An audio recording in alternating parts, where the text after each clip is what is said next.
newspapermen meet such interesting people. They know the lowdown, now it can be told. I'll tell you quite reliably off the record about some charming people I have known. For I meet politicians and grafters by the score, killers plain and fancy, it's really quite a bore. Oh, newspapermen meet such interesting people. They wallow in corruption, crime and gore. Ting-a-ling-a-ling, city desk, pull the press, extra, extra, read all about it, it's a mess, meets the test. Oh, newspapermen meet such interesting people. It's wonderful to represent the press. Media Project is a half hour of commentary and analysis on what's going on in the news media these days, and we have some veteran journalists here to guide the conversation with you. My name is Rex Smith. I'm the former editor of the Times-Union here from the Upstate American. Happy to try to keep these folks in line. Judy Patrick is next to me, the former editor of the Daily Gazette and Schenectady Vice President of the New York Press Association. Mike Spain is here, my former colleague, the Associate Editor of the Times-Union, now heard often on the Round Table here on WAMC, and Ian Pickus, the news director here at Northeast Public Radio. So we're going to do okay, right? Rock and roll. Hey. Fingers crossed. Okay. There's a lot to talk about, actually, but we maybe ought to start with what is new, and that is AI. Everybody is concerned about how artificial intelligence is going to take over the world. Are we in danger, or is it the prospect for something great? One place where it has emerged is in journalism, and an online site called Futurism has broken the story that Sports Illustrated has been running not only AI-generated content, but also authors whose images and biographies apparently are unreal, generated by AI. Ian, you're our sports expert here. This seems consequential. Very consequential, and I think it might represent kind of a new chapter in this. Now, let's be clear. AI in sports writing is not new. It was over a decade ago that the Associated Press announced it would start using effectively robots to write game stories that had previously been written by a human being sitting in a press box. And that is one thing. And of course, I think we all sort of howled when that was announced, because you can see where it's leading, and maybe that's where it's led today, to wholly generated AI stories about sports. AI can look at a box score and a play-by-play and say, the Reds scored 2 runs on a double in the 6th inning and beat the Mets 2-0 on Saturday in front of 22,000 fans. That's not the hard part. Sports Illustrated is known as a legacy media outlet who has done some of the most important sports journalism in the history of this country. To now have fake AI avatars purporting to cover sports for Sports Illustrated with a made-up biography and a photo sourced from an AI photo website of that author seems to me to be a lot different from where we started with the AP.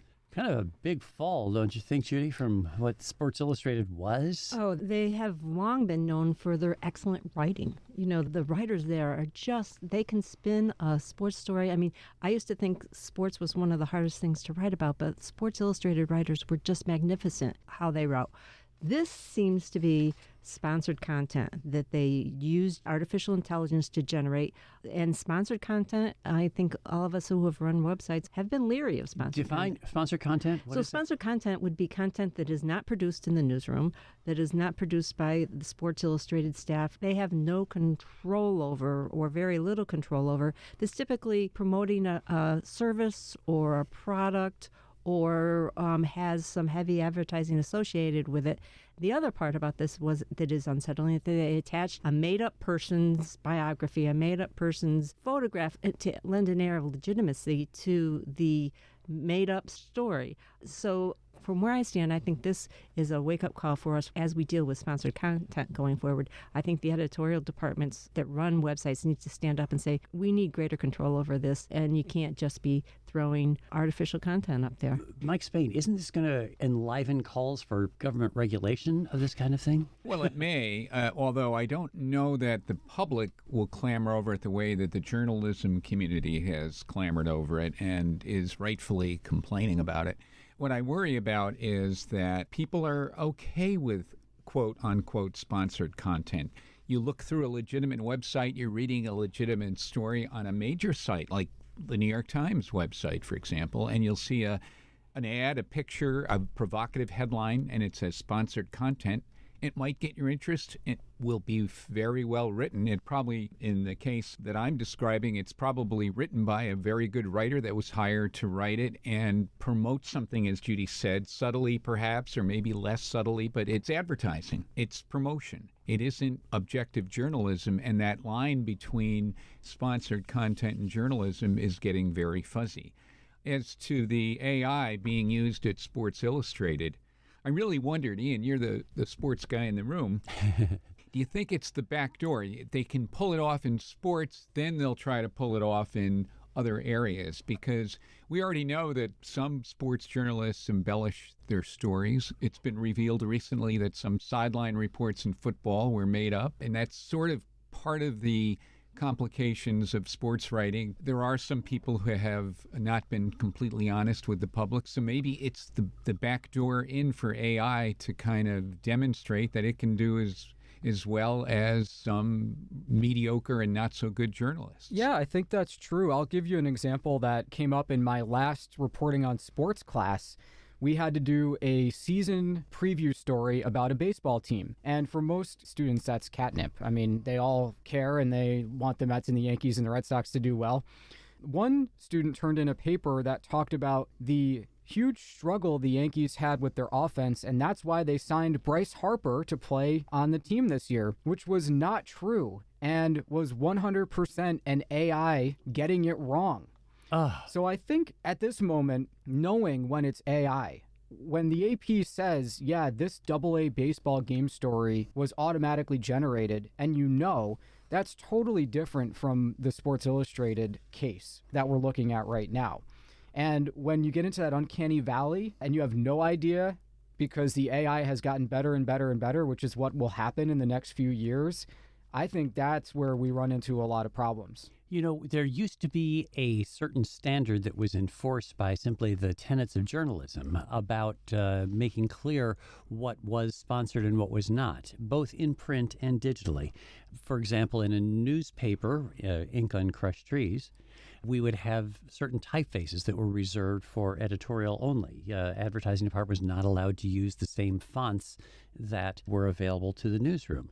Similarly, digitally, that used to be very clear. Well, I guess I shouldn't say that. I think that was always a struggle from the beginning of the internet age to try to assure that the stuff that's on the website didn't mimic the real journalism. And I think it's much harder to tell the difference these days. Right. And does the reader know what the term sponsored content means? No. And do they recognize the difference between fonts? They don't.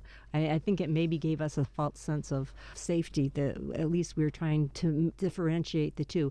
I think that there is a future for AI in media going forward to do some of the things that we hate to do, maybe like writing captions or writing synopsis of stories. Or perhaps gathering information. I mean, like a super Google search on steroids where you get legitimate collections of material about what you're writing about. Data analysis also. Mm-hmm. Sure, absolutely. Data analysis. Very useful. Yeah. I mean, which, actually computer-assisted reporting is that at a more fundamental level. It's not as intelligent as artificial intelligence, but anytime you actually ask a computer to analyze data for you, it's doing that.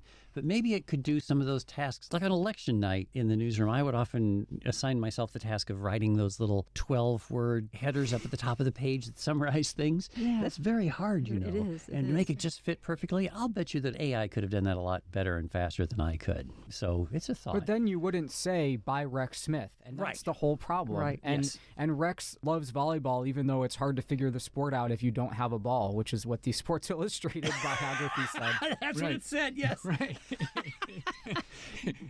It's very important to have a volleyball when playing the sport. That's what it said. Yeah. But you're right. Sports Illustrated, actually, it's a sad thing. It's no longer the wonderful venue.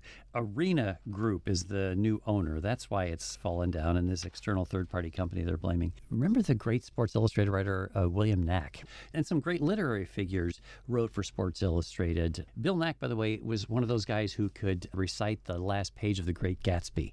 It's a great barroom trick. He would use it to some advantage, I'm sure. But these literary giants probably won't be navigating to Sports Illustrated down the road. Probably will not. It's a sad thing.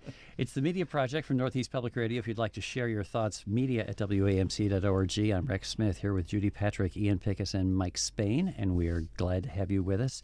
One of our listeners, Dave in Clifton Park, has suggested that we take a look at something written by Robert Reich, the former Treasury Secretary, who talks about ways that the mainstream media are helping Donald Trump and his Republican allies. And one of the things that he notes is the false equivalence between Trump and Biden, claiming that Joe Biden's political handicap is his age, while Trump's corresponding handicap is his criminal indictments. And therefore, people are not taking a look at Trump's misstatements.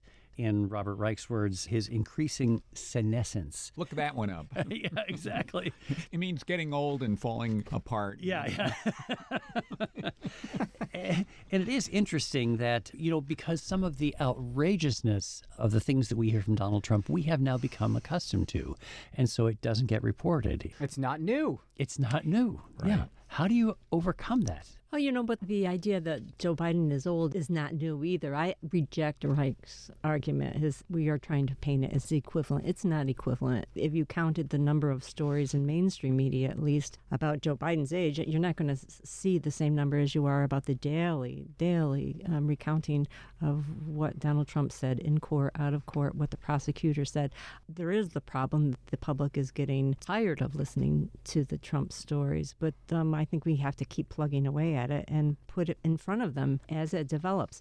Is there any equivalence to being indicted, having 91 charges against you or more, as opposed to being older? I think what the media has failed to do is talk about Biden's age in a more intelligent context. Talk about how has he failed to do his job, if he has, because of his age. What has been the impact of his age? And I think you saw his handlers and certainly the surrogates that are out there saying nice things about him, saying that during the attacks on October 7th in Gaza by Hamas, where they really kicked off this horrible confrontation in the Mideast, people were saying that Biden had experience. He had the wisdom that age brings not to overreact and to help him manage that. Now, he's getting criticized for not responding more aggressively to the way that Israel responded. Some liberal Democrats are criticizing him for that and others. But people are saying when you are older and you've been in government this long, you have an understanding of what it takes to sort of mediate these kinds of crises when they're happening, and that is spread broadly across the way that he's been running the government. But not everybody sees that. Not everybody understands that. And as you get older, you understand it better. And my God, on Thanksgiving Day, he took a dip in the waters off the coast of Delaware into the chilly waters and came out with his family. I mean, Donald Trump did not do that. Donald Trump could not do that. Ooh, that would be disgusting. Sorry. It occurs to me that the Rolling Stones just announced a stadium tour sponsored by AARP. Yes. Which will sell out every seat in football stadiums. But part of the thrill is that at 80, 81, you go and they can still do it. Mm-hmm. And I wonder, given Robert Reich's arguments here, the age is there. It's a choice between two people. Most likely, these are going to be the two people. And their flaws are going to be on display in this election. So what are you supposed to do? Trump and Biden don't have a lot in common in the way that they've pursued their respective presidencies. Yeah. But they are going to both get negative attention from reporters deciding, as the public does, if they're going to get another 4 years or not. The difficulty I think that Reich is pointing to is that there is a qualitative difference between Joe Biden sometimes struggling to come up with a word, as even people 10 years younger than he is do. And somebody who had earlier in his life overcame being a stutterer, and that's quite an accomplishment, and it does recur a little bit in people that have had that. Right. Yeah. So the difference between that and the 91 charges, the 4 felony indictments, that's a qualitative difference. Twice impeached, spawned an insurrection. Those are qualitatively different. And so if you look at them as almost alike, it is problematic, but I don't know how you overcome that. But that's what I'm saying. The way people organize their thoughts it's a binary. It's a choice between two people. And when you think about what you know about those two people, probably the ledger on one side is a lot longer than the other one, but ultimately it's a 50-50 choice and probably will be a 50-50 election. But in the context of the way that the previous elections have been covered, and this is another remarkable piece that has just emerged. Some researchers wrote a piece that was published this past week in Columbia Journalism Review analyzing the coverage of the 2016 presidential race. Now, of course, this is what academia is good at. Going back 7 years. Yeah, and you know, the poor editors whose decisions at that time about, oh, this is important, this is not, now have to answer for it. But two very specific points that they make about the coverage of the largest and most important newspapers, the New York Times, the Wall Street Journal, the Washington Post, and the LA Times, I think, were the ones that they looked at, was that there were so many stories about Hillary Clinton's email server. You remember that? And so few stories about policy. Most of the coverage, and we've talked about this a lot on the show, is horse race coverage, and it remains today. We are still seeing in the coverage of this election right now, it is so much about the dynamics of the presidential race as opposed to what policies people stand for. You know, Rex, you and Judy were both editors at newspapers in 2016, deciding what would be on the front page, most likely on any given day. Do you recall putting that email server story on the front page, and why was it regarded as news? Well, our choices were easier because we are at fundamentally local newspapers. We always would say, why would somebody read the Times-Union? Not for coverage of Washington necessarily, especially when it's so much available online or from television, but from local news. So we didn't put that much national news out on the front page. So we can be kind of self-righteous about this. You know, what decisions would we have made if we were actually sitting in the New York Times newsroom is kind of hard.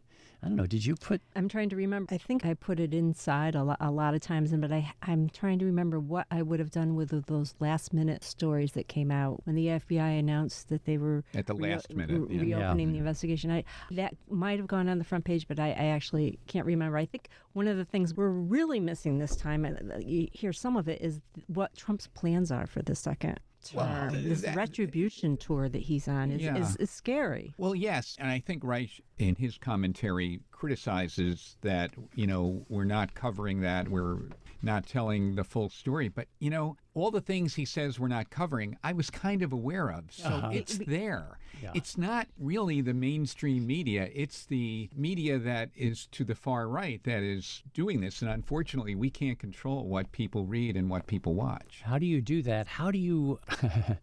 How do you solve a problem like Fox News and its pretenders, its wannabes? How do you get something like that? Fox News, I mean, this is a wonderful example of the calamity that is Fox News, that isn't really news, and that is the hours that Fox News was broadcasting that the Bentley that took flight at the Rainbow Bridge in Buffalo was, in fact, a terrorist attack for hours without a shred of reporting to support it. Fox News was on the air with this being a terrorist attack on the United States. There was never an official who actually said that being of value, but Fox News was on the air with it. And it's still, I am sure that many Fox News viewers still believe that to be the case. But what do you do about a purportedly a supposed news organization that has standards that don't match any sort of integrity? I think you're seeing one tactic tonight, and this is being recorded on Thursday, when Gavin Newsom is supposed to debate Ron DeSantis, the two governors, one from Florida, one from California, on Fox News. I think you're going to see more surrogates out there for the Biden campaign trying to get on Fox News. I know Pete Buttigieg is a frequent interviewee on Fox News, and some others who are quick and fast and can use and can call up facts very quickly and respond to the real time to the questioning that might come from a Fox News interviewer. But even taking out ads, you know, Biden ads on Fox News might be the answer to, or at least one answer to, how to get both sides across. Well, yeah, it's not going to happen by expecting the hosts to do anything, the entertainers who have their prime time schedule under control.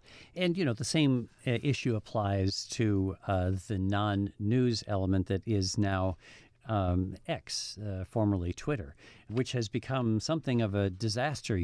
We ought to suggest that X is different from what it was, which it was actually a powerful source for delivering information to people. Many important government decisions were announced in statements on Twitter. And it became a go-to place for information. It was really useful during the pandemic, the way that doctors and health officials would get information out about the spread of COVID and, the success they had in tracking variations of it, et cetera, et cetera. I mean, it had an enormous public value that's being just diminished every day. Right, and it used to be a really good news feed for me of what was happening in the world as quickly as it happened. But now it has become something that every time I see something that might be news, I say, is that really true? It's lost its credibility. A lot of the great posters have gone, have left. They have been frustrated, disgusted with what's happened to the platform, that they've just walked away. Still on it every once in a while. You see, bright spots, but Elon Musk, he is ruining it, and he doesn't seem to care. It not only doesn't care, he said in an interview in the New York Times Deal Book Summit, we can't use the profanity because WAMC is regulated by the Federal Communication Commission, but he used that F word about advertisers. That's how he feels. And this is, of course, after advertisers have backed away as a result of his blatantly anti-Semitic posts, his own anti-Semitic posts, and allowing very dangerous conspiracy theories and so on. He is basically, since he paid $44 billion to take it over, he has stopped any efforts to control the quality of what's on there. So a lot of big brands, Disney, IBM, and others have stopped their advertising. And he seems to be good with that. It's sad that what was a major source of information for Americans is gone, in effect, right? And is anything emerging to replace it? I mean, there's pieces of it, on Facebook, and Facebook has now their own platform. Threads. And TikTok is going to benefit from it. They're going to get more people on there. But there's a lot of disinformation on TikTok and on Facebook. So I don't know where you're going to go for reliable information. Maybe a newspaper, maybe a radio station. Public radio is your answer, maybe come back folks. to legacy media. I mean, this might actually be something of value if the wide world of digital becomes untrustworthy generally. Then the specific brands that have standards might once again emerge as valuable. As long as AI isn't invasive like it has been in Sports Illustrated. There you go. I think it's bad for places like this one, a small organization that had to fight and claw for every follower and build that up over years and years. And you can't just flip a switch and move all those people over to Threads where the algorithm's different and you're dealing with a whole different set of feeds. So I think it's, we have sort of stoked the Twitter fires still. We haven't abandoned it, but a lot of public media has, and NPR has. And I think that's going to leave whatever's left behind on Twitter will still be influential in a very malignant way. Mm-hmm. NPR said after it left Twitter, it has had little impact on the flow of traffic to its website. So it has not affected its performance online by leaving Twitter. But even the headlines that people don't click through to read the whole story. Even the headlines have some value in informing people what's going on. And if the headlines are only from less legitimate and more, politically motivated or sponsored content, it will diminish the value of Twitter or X altogether. I think Elon Musk has lost sight of the fact that when you own something like Twitter, you have a public obligation. You were a steward of all people for the public good. I mean, publishers and owners of newspapers and radio stations and television stations and boards that run these places, they do have a sense of mission of public good. And Elon Musk, he has lost that. I mean, it's all for his ego. Well, if you look at what happened with the Washington Post and Jeff Bezos, it's a contrast. And you're talking about a different billionaire with a different set of politics, but he, to the best that we know, has been hands off. Mm-hmm. He's let it do the job. Interesting contrast.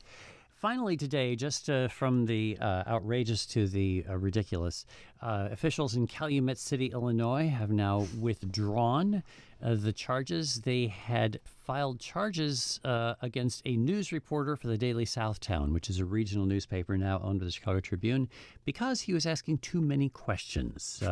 This young reporter, Hank Sanders, apparently kept calling city officials. When they wouldn't answer, he called them again. So he was accused of a crime. And last we heard, it's not supposed to be a crime to ask questions, right? I hadn't heard that. Let's hear it. We've all known reporters like that, and and they're usually really good reporters. We do encourage them to moderate a little bit. Don't call every 5 minutes. But be persistent. This is what good reporters are supposed to do. Yeah, it's outrageous. And more polished reporters are maybe a little more sophisticated about it. They develop relationships and they can cajole people a little bit, and they get their information maybe by developing a relationship over time. But that's more difficult now because reporters have a much bigger beat. They don't get a chance to know their sources, et cetera. So it's using government, government using laws that don't apply to punish reporters. It's becoming more prevalent. Yeah, you might just answer the question the first time. That's all we have time for today. Imagine that. This is the Media Project, and we thank you for joining us. I'm Rex Smith. We are joined here by Judy, Patrick, Ian Pickus, and Mike Spain. And we thank you for joining us. We thank David Gustina, our producer, and we hope you'll come back again next week for the Media Project. When they know they've got a people's fight to wage, ting-a-ling-a-ling, newspaper guild, got a free new world to build. Meet the people, that's a thrill, all together fits the bill. Oh, newspapermen. The Media Project is a national production of WAMC, Northeast Public Radio. This week's projectors include former Times Union editor and current Substack columnist of the Upstate American, Rex Smith, Judy Patrick, former editor of the Daily Gazette and vice president for editorial development for the New York Press Association, former Times Union associate editor Mike Spain, and WAMC news director Ian Pickus. You can listen to the Media Project anytime at WAMCpodcast.org or anywhere you get your podcasts. I'm your producer, David Gustina. Thanks for listening. Such interesting people. It could be prostitution, I don't know. Ting-a-ling-a-ling, circulation, ting-a-ling-a-ling, advertising, get those readers, get that payoff. What a headache, what a mess. Oh, publishers are such interesting people. Let's give 3 cheers for freedom of the press.